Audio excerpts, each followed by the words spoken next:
caros alunos do curso Adelante. Meu nome é Michele Tonon e estarei com vocês nos nossos encontros referentes à legislação penal extravagante. Vamos tratar de importantes diplomas legislativos. Fiz questão de selecionar as questões mais recorrentes nas provas para delegado de polícia. E vejam vocês, vou dividir, tenho a honrosa participação neste curso, vou dividir a matéria com o professor Ailton. Então vamos iniciar o nosso encontro de hoje, a nossa aula de hoje, falando, em primeiro lugar, do Código de Trânsito Brasileiro. Vamos lá, então, Lei 9503 de 97, um diploma muito recorrente nas provas de delegado de polícia. É importante que nós tenhamos algumas noções básicas sobre os crimes de trânsito. Então, temos os crimes de trânsito como sendo aqueles cometidos na direção de veículo automotor, desde que sejam crimes de perigo, crimes de perigo concreto ou abstrato.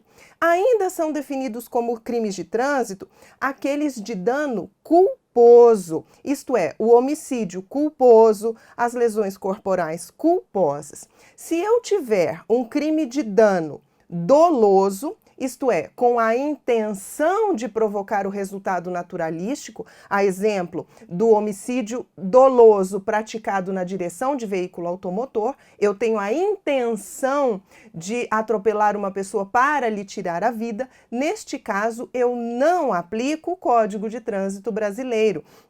Deverei aplicar, por certo, o artigo 121 do Código Penal. Então, fiquem bem atentos a isto. Os crimes definidos no Código de Trânsito são os crimes de perigo, concreto ou abstrato, e os crimes de dano na forma culposa.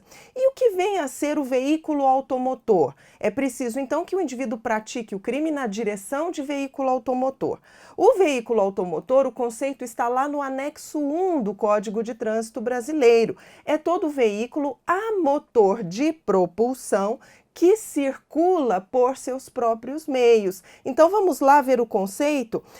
Compreende-se no conceito de veículo automotor os ônibus, os carros, e não vão se compreender aqueles veículos que circulam sobre uma linha. Exemplo, trens, metrôs, não vão se enquadrar no conceito de veículo automotor. E o ônibus elétrico? O ônibus elétrico vai se enquadrar no conceito de veículo automotor. Então vejam, o veículo automotor é aquele veículo a motor, a propulsão, que circula por seus próprios meios. Vamos adiante então, pessoal. Delitos de dano e delitos de perigo. É importante fazermos esta diferenciação.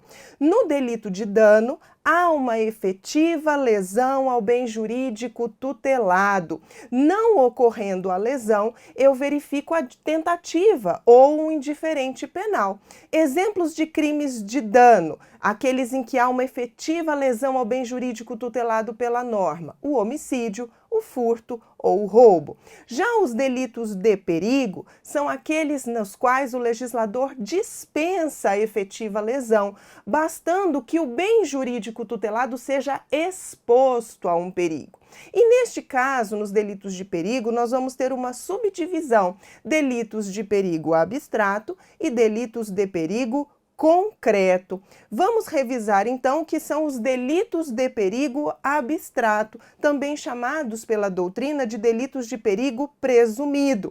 Vejam que a probabilidade de ocorrência do dano, do perigo, já é presumida de forma absoluta pelo legislador, dispensando-se uma prova no caso concreto. Havendo a conduta, já está presumido o perigo de forma abstrata. Exemplo, artigo 310 do Código de Trânsito, que cuida do crime de entregar direção de veículo a uma pessoa não habilitada. Não interessa se esta pessoa não habilitada já tem prática ou não em dirigir, se é uma pessoa que conseguiu por seus próprios meios ou com a ajuda de alguém aprender a dirigir e dirige com proficiência. Não se verifica isto. O fato da pessoa não ser habilitada e um terceiro entregar a direção de um veículo a esta pessoa não habilitada, o legislador já presume que a incolumidade pública, as vias de trânsito, a segurança viária já foram expostos a um perigo presumido. E os delitos de perigo concreto? São aqueles nos quais se exige uma prova efetiva da probabilidade de dano ao bem jurídico tutelado, seja um dano de forma comum ou individual. Exemplo, o artigo 309 do Código de Trânsito vai nos trazer que dirigir veículo sem estar devidamente habilitado, gerando perigo de dano.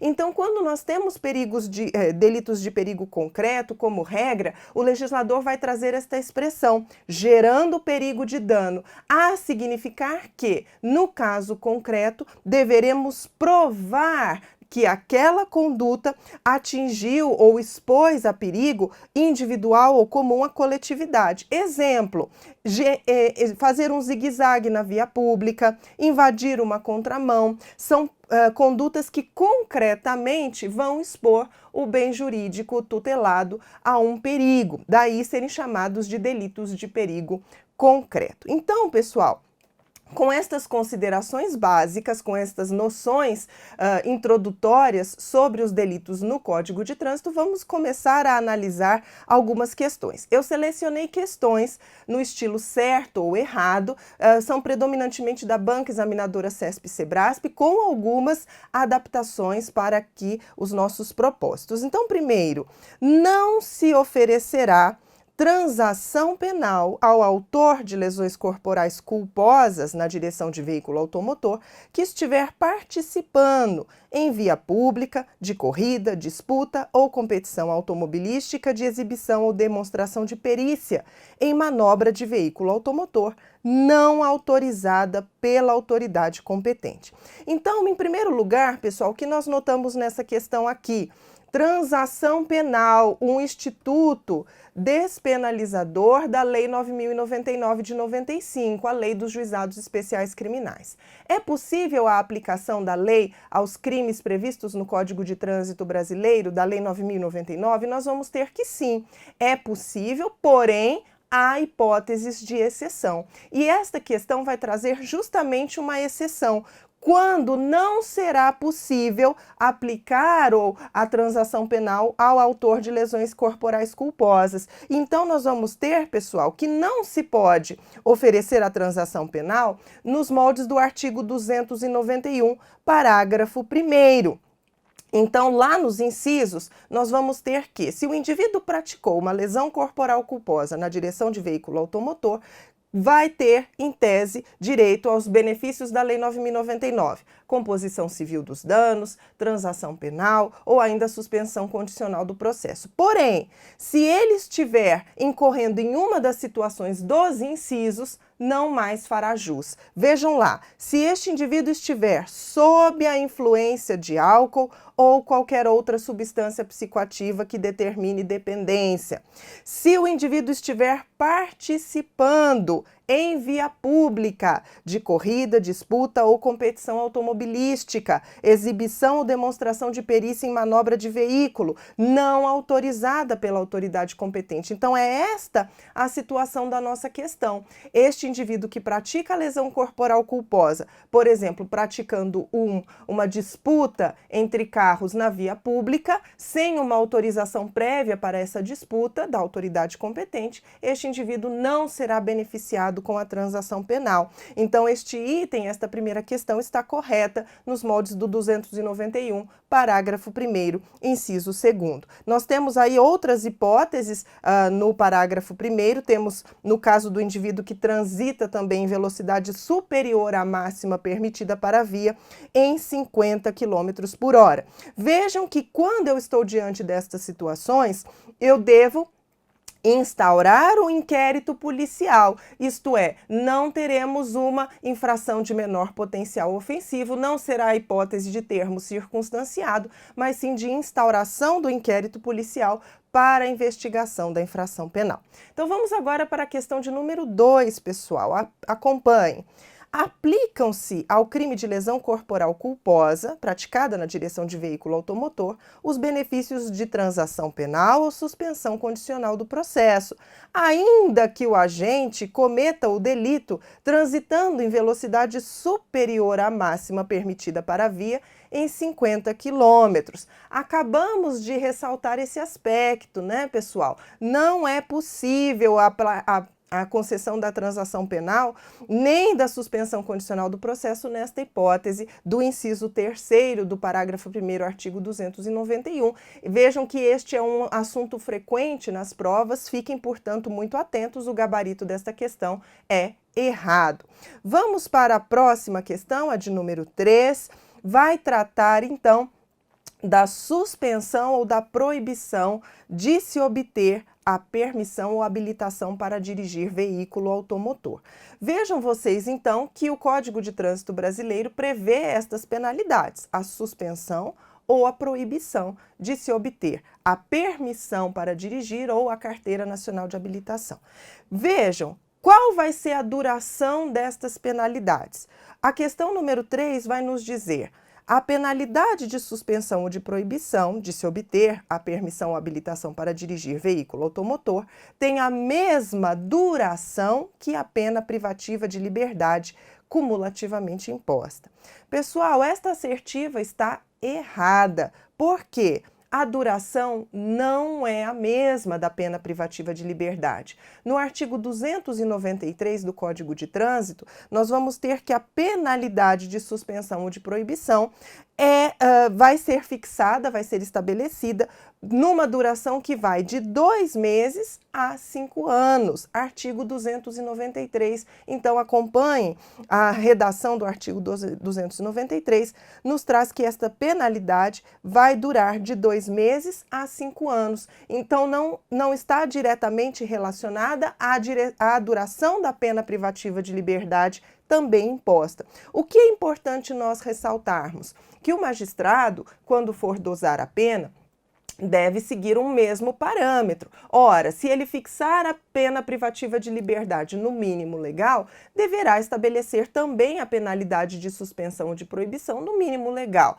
Então, ele deve seguir este parâmetro, esta proporcionalidade das penas, porém, não estão vinculados os prazos. Então, se a pena privativa de liberdade tem uma duração, não necessariamente a suspensão ou a proibição terá uma duração igual. Vamos relembrar estes conceitos rapidamente aqui no material, pessoal. A suspensão da permissão é aquela, a suspensão, portanto, vai vigorar para quem já possui a permissão para dirigir ou a habilitação para dirigir. Eu vou suspender um direito que a pessoa já adquiriu. E o que vem a ser a permissão para dirigir? A permissão para dirigir é a primeira habilitação que o indivíduo tem e que tem a duração de 1 ano. Se este indivíduo, durante este ano em que ele está com a permissão para dirigir, não cometer nenhuma infração grave ou gravíssima, nem reincidir em uma infração média, ele poderá obter a CNH, que é a Carteira Nacional de Habilitação. E a proibição? A proibição se dirige àquele indivíduo que ainda não tem o direito de dirigir. Aquele indivíduo, então, que não obteve ainda a permissão, vai se proibir a possibilidade de usufruir desse direito. Então, pessoal, a suspensão pode ser da permissão ou da habilitação e pressupõe um direito já adquirido, ao passo que a proibição é para aquele indivíduo que ainda não tem o direito, que ainda não está permitido a dirigir. O parágrafo 2º deste artigo é muito importante. Vejam que vai trazer o seguinte, que estas penalidades de suspensão ou de proibição, para a hipótese do indivíduo que está recolhido em estabelecimento prisional, cumprindo pena em regime fechado ou semiaberto, Estas penalidades somente começarão a ser contadas, somente terão início a partir do momento em que este indivíduo puder exercer estes direitos, isto é, não faz sentido algum nós termos o transcurso do prazo da suspensão ou da proibição se o indivíduo está privado de liberdade e, consequentemente, já não poderia dirigir. Então, a suspensão ou a proibição em relação àquele que está recolhido, que está preso, só tem início quando este indivíduo está em liberdade. Então, por exemplo, esse indivíduo já passou a ter direito a uma saída temporária, este indivíduo já passou a ter direito, por exemplo, melhor dizendo, ele já está no regime aberto e nessa condição ele sai para trabalhar. Este indivíduo que pode dirigir, então, que já tem a liberdade, aí sim eu começo a contar o prazo da suspensão ou da proibição. Não posso contabilizar para aqueles indivíduos privados de liberdade. Vamos adiante, então, pessoal. Nós temos ali alguns dispositivos que eu destaquei, artigos 292, 294 e 296. Eu sugiro que façam uma leitura atenta destes dispositivos, pois reiteradamente aparecem na prova. Nós vamos ter no 292 que estas penas de suspensão ou proibição podem ser impostas de forma isolada ou cumulativa a outras penalidades. No 294, nós vamos tratar da suspensão cautelar do direito de dirigir para a garantia da ordem pública. Então vejam que a autoridade policial neste caso poderá representar por uma suspensão cautelar do direito de dirigir. E nesta situação, então, nós temos que ter os pressupostos da cautelaridade. O fumus boni iuris, no caso o fumus comissi delicti, ou seja, há indícios ali veementes da prática do delito, bem como o risco que esta situação gerou, né, o periculum libertatis e, portanto, a necessidade de suspender este indivíduo do direito de dirigir de maneira cautelar. E no 296, nós vamos ter os indivíduos reincidentes específicos em crimes de trânsito. Estes indivíduos reincidentes específicos em crimes de trânsito, o magistrado, vejam só a redação do 296, poderá aplicar a suspensão do direito de dirigir sem prejuízo das demais sanções cabíveis. Por que eu fiz questão de ressaltar a suspensão? Porque não há a previsão da proibição. Então, eu somente vou aplicar a suspensão, isto é, para aqueles que já podem dirigir, quando reincidentes em crime de trânsito. Não há previsão quanto à proibição de se obter o direito de dirigir, ok? Muito bem, pessoal. Vamos adiante, então, questão de número 4. Ao condutor de veículo, nos casos de acidentes de trânsito de que resulte vítima, não se imporá a prisão em flagrante, nem se exigirá fiança, se prestar pronto e integral socorro àquela. Este, pessoal, é um assunto bastante cobrado em provas também, está lá previsto no artigo 301 do Código de Trânsito, está correto o gabarito, nós temos aí um incentivo às pessoas para que prestem socorro. A pessoa agiu culposamente, se envolveu no acidente de trânsito, deve prestar socorro, tem este dever de solidariedade. Então, se este indivíduo que condutor do veículo teve alguma participação no acidente de trânsito, resultou vítima, este indivíduo, se promover o socorro pronto e integral socorro à vítima, vai ser beneficiado de alguma forma, isto é, não vai ser imposta a ele a prisão em flagrante, nem se exigirá a fiança. É uma medida considerada de política criminal como incentivo às pessoas que tenham agido com culpa em minimizar as consequências da infração penal. E, em contrapartida, vejam só, o 302, parágrafo 1º, inciso 3º, vai nos trazer que se o indivíduo pratica o homicídio culposo ou as lesões corporais culposas na direção de veículo automotor e não presta socorro, este indivíduo sofrerá uma majorante de pena de até a metade, de 1/3 até a metade. É o que está lá expresso no 302, parágrafo 1º, inciso 3º. Vamos adiante então, pessoal. Questão de número 5 vai tratar do homicídio culposo na direção de veículo automotor, artigo 302. Diz o seguinte, que se realizada a composição civil entre o autor do crime e a família da vítima, é aplicável o arrependimento posterior. Pessoal, o que é o arrependimento posterior? É o instituto que está lá previsto no artigo 16 do Código Penal. E o pressuposto básico para a aplicação do arrependimento posterior é que o crime não tenha, ou melhor dizendo, que o crime tenha uma natureza patrimonial ou efeitos patrimoniais. O arrependimento posterior, portanto, não vai se aplicar nas hipóteses de crimes que tutelam, como no caso do homicídio culposo, a vida, porque eu não tenho um crime de caráter patrimonial direto ou indireto, eu não tenho um crime em que eu esteja tutelando o patrimônio ou repercussões patrimoniais. Então, o pressuposto básico, isso a jurisprudência já reconheceu para a aplicação do arrependimento posterior, é que o crime tenha natureza patrimonial. E eu não posso falar de natureza patrimonial nos crimes de homicídio culposo na direção de veículo automotor. Então, o gabarito desta questão é errado. Não é possível a composição civil entre o autor do crime e a família da vítima nos casos de homicídio culposo e, consequentemente, a aplicação do arrependimento posterior como uma causa de diminuição de pena. Isto não é admitido no âmbito do delito culposo, não é admitido no homicídio culposo. Muito bem, pessoal, a questão de número 6 agora vai nos trazer o seguinte, uma questão também interessante.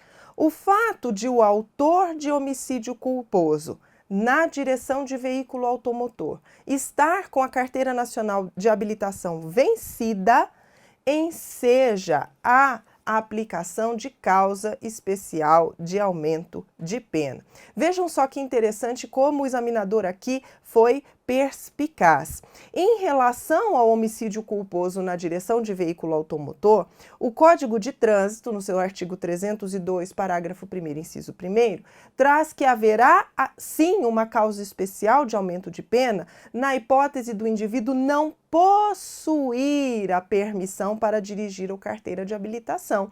Ou seja, não contempla a hipótese da Carteira Nacional de Habilitação vencida.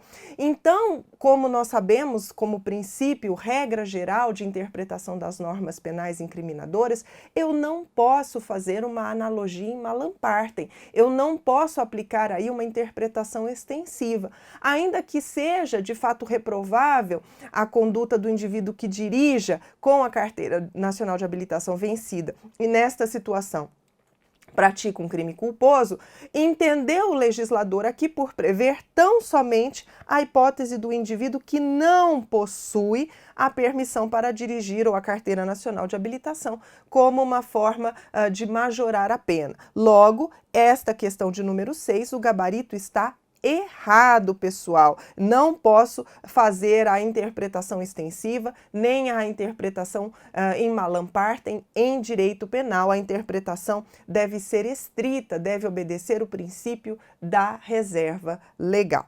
Vamos adiante, questão de número 7. Ainda que a vítima sofra morte instantânea ou apenas ferimentos leves, o agente responderá pelo crime de omissão de socorro do artigo 304 do Código de Trânsito Brasileiro. Pessoal, esta é a redação do artigo. Nós vamos ter, de fato, o artigo 304 prevendo, o item está correto.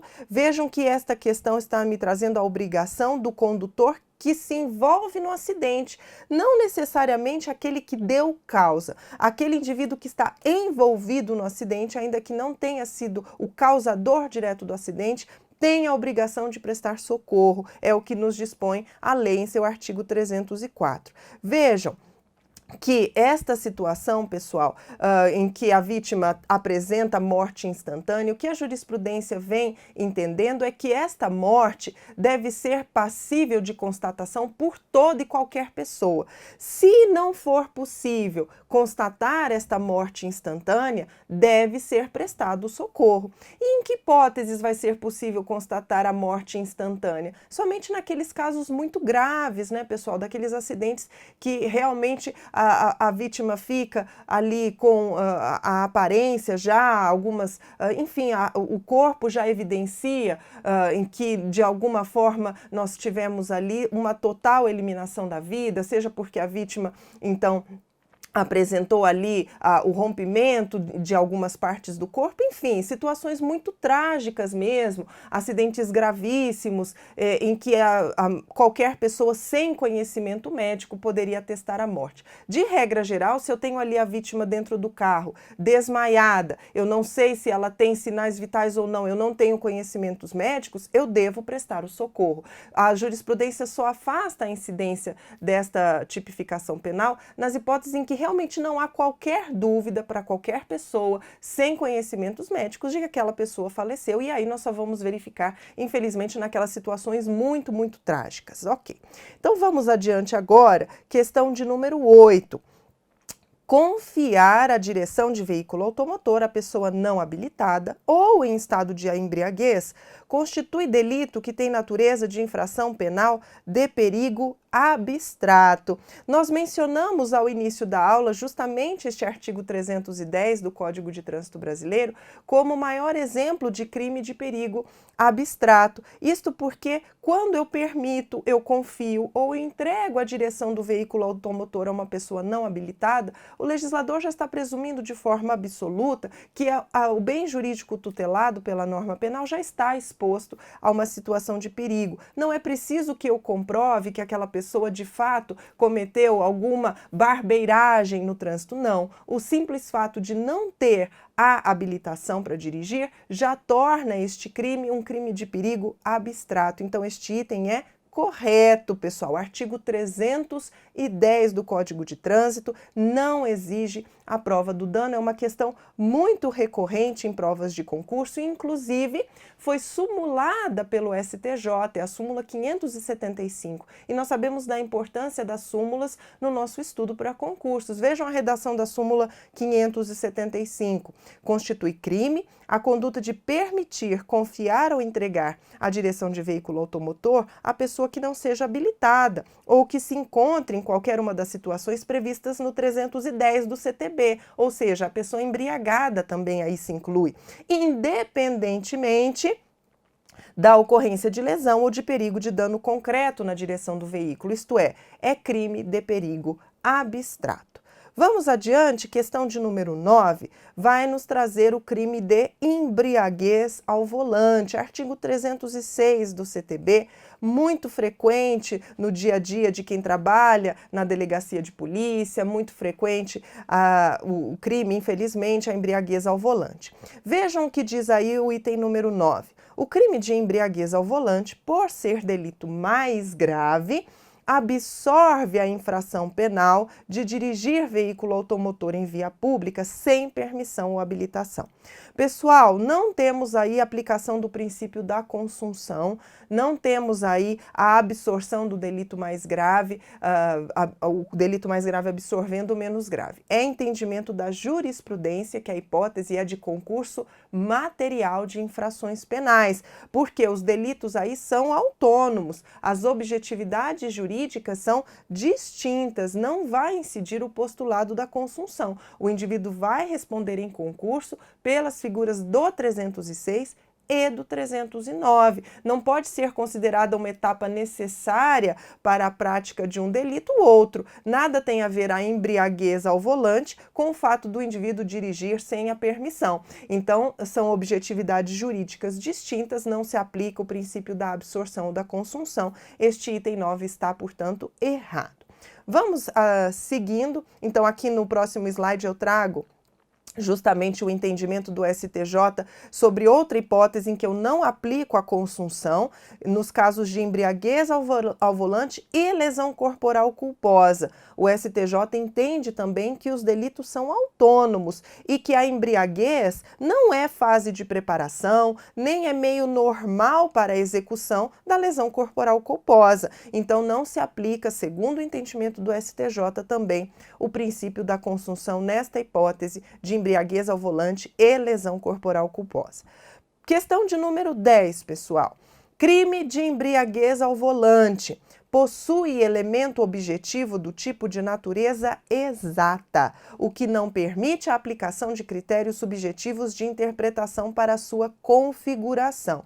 Nitidamente, este item está errado. Por quê? O artigo 306, parágrafo 2º, nos ensina que a prova da embriaguez não será feita de uma única forma. Não temos aí um rol taxativo das hipóteses em que eu posso provar a embriaguez. Eu posso provar a embriaguez pelo exame toxicológico, pelo exame de alcoolemia, pelo famoso teste do etilômetro ou bafômetro, mas também por outros meios, a exemplo da prova testemunhal, filmagens, que deem conta do estado em que aquela pessoa foi encontrada. Outros indicativos clínicos de embriaguez que podem ser relatados por um médico, por um perito. Então vejam que o tipo, o elemento objetivo não tem natureza exata. O ponto aí na questão, este ponto está errado, já que nós temos no 306 parágrafo 2º que a verificação da embriaguez pode ser feita não só pela alcoolemia, pelo exame toxicológico, pelo exame clínico, por perícia, mas também por vídeo, por prova testemunhal e por outros meios em direito admitidos, desde que, óbvio, se observe o direito que o indivíduo tem a fazer a contraprova. Pessoal, aí eu trago no próximo slide o entendimento do STJ. Esta atual redação do 306, parágrafo 2º, foi introduzida pela Lei 12.760 de 2012, ou seja, uma lei posterior ao advento do Código de Trânsito. E aí, então, foi reconhecido ser dispensável a submissão do acusado ao exame de alcoolemia. O indivíduo não é obrigado a soprar o bafômetro, mas a comprovação da embriaguez poderá se dar por outros elementos. Então, se o indivíduo se recusa a soprar o bafômetro, mas o policial ali presente observa os sinais clínicos clássicos da embriaguez, percebe a marcha cambaleante, o olhar, né, as pupilas ali, a conjuntiva vermelha, percebe o hálito etílico, percebe a fala embolada, sem conexão. Todas estas provas, todos estes indícios podem ser levados como meio de comprovação da embriaguez. Para finalizarmos aqui o estudo do Código de Trânsito, eu trago a questão número 11, constitui crime de perigo abstrato trafegar em velocidade incompatível com a segurança próximo a escolas, hospitais, estações de embarque e desembarque de passageiros. Pessoal, lembrem-se, quando eu estou falando de crime de perigo abstrato, eu não tenho nenhuma fórmula na lei. É o caso em que a lei presume de forma absoluta que a conduta já está gerando perigo de dano. Quando eu tenho, por outro lado, os crimes de perigo concreto, como regra, o legislador vai inserir aquela expressão gerando perigo de dano. E este é o caso do 311 do Código de Trânsito que está abordado nesta questão. Quando o indivíduo trafega em velocidade incompatível com a segurança próxima à escola, próximo ao hospital ou à estação de embarque e desembarque de passageiros, gerando perigo de dano, é que ele vai incidir nesta conduta criminosa. Assim, nós temos que a questão 11, o gabarito é errado, porque não é delito de perigo abstrato, e sim delito de perigo concreto. Muito bem, pessoal, com isso vamos finalizar este bloco, vamos finalizar o estudo do Código de Trânsito Brasileiro e no próximo bloco vamos iniciar o estudo do Estatuto do Idoso.